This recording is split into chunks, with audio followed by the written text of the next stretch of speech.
తెలుసుకున్నాను. ఏది నా సొంతం కాదనుకున్నాను. ఈ లోకం ఒక మాయ అని తెలుసుకున్నాను. ఏది నా సొంతం కాదనుకున్నాను. తప్పిపోయిన కుమారుని నేనైతే నా కొరకై నిరీక్షించే తండ్రి నా యేసు. తప్పిపోయిన కుమారుని నేనైతే నా కొరకై నిరీక్షించే తండ్రి నా యేసు.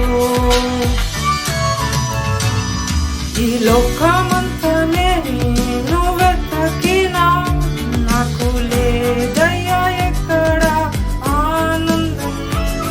నీ సన్నిధిలో ఒక్క క్షణం గడిపినా